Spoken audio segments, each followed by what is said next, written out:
बिस्मिल्लाहिर्रहमानिर्रहीम। अस्सलाम वालेकुम डियर स्टूडेंट्स। आज हम उर्दू का मज़मून कायद-ए-आज़म मोहम्मद अली जिन्ना लिखेंगे और सीखेंगे इसे कि किस तरह लिखते हैं। तो चलें आइए इसे शुरू करते हैं। सबसे पहले यहाँ पे एक शेर लिखा गया है, उसको पढ़ लेते हैं। सदियाँ बेताब थीं 25 दिसंबर के लिए, गर्दिश वक्त थी मसरूफ़ जबीं साई में, सुबह आज़ादी मिल्लत की बिशारत लेकर, एक किरण जाग उठी जुल्मों की रनाई में। अब आगे हम मज़मून शुरू करते हैं। अगर आप मज़मून में शेर और शायरी लिखते हैं या उससे मुतल्लिक़ मज़मून से मुतल्लिक़ शेर लिखते हैं तो आपको बहुत अच्छे नंबर मिलते हैं। तो आप लोग, अगर आपको कोई शेर आता है तो आप लोग ज़रूर लिखा करें। कायद-ए-आज़म मोहम्मद अली जिन्ना 25 दिसंबर 1876 को कराची में पैदा हुए। आपके वालिद का नाम पूजा जिन्ना था। उनका पेशा तिजारत था। आपने इब्तदाई तालीम कराची में हासिल की। मैट्रिक का इम्तिहान पास करने के बाद आप इंग्लिस्तान चले गए। इंग्लिस्तान में आपने वकालत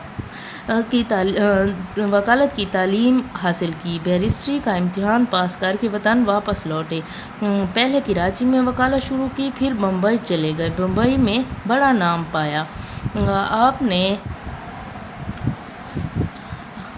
आपने कभी कोई ऐसा मुकदमा ना लिया जिसके मुतल्लिक़ मालूम होता कि ये झूठा है। आप मुख्तसर मगर मुतदल बात करते थे।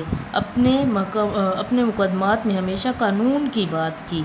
आपको सियासत से बड़ी दिलचस्पी थी। आप हिंदुस्तान को ग़ुलामी में नहीं देख सकते थे। चुनांचे हिंदुस्तान की मशहूर सियासी जमात कांग्रेस में शामिल हो गए। आप हिंदू मुस्लिम इत्तेहाद के ज़बरदस्त हामी थे। आप चाहते थे कि हिंदुस्तान की दोनों बड़ी कौमें मिलकर काम करें और मुल्क को अंग्रेज़ों के चुंगल से आज़ाद कराएं। लेकिन जब आपने देखा कि कांग्रेस का मकसद अंग्रेज़ों से हकूक़ तो सब के लिए मांगना है और उनसे फ़ायदा ख़ुद उठाना है, तो वो कांग्रेस से अलहदा हो गए और सिर्फ़ ऑल इंडिया मुस्लिम लीग के मेंबर रहे।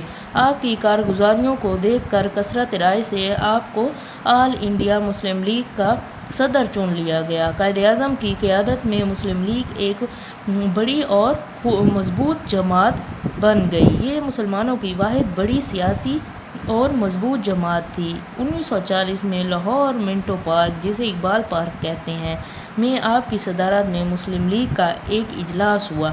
इस इजलास में मुसलमानों के लिए एक अलग वतन का मुतालबा किया गया। अंग्रेज़ों और हिंदुओं ने इस मुतालबे की बड़ी मुखालफत की, मगर कायद-ए-आज़म एक मजबूत इरादे के मालिक थे। जो फैसला कर लेते थे उस पर डट जाते थे। आपने मुखालफों की कोई परवाह न की और मुसलमानों के लिए अलग वतन के लिए डट गए।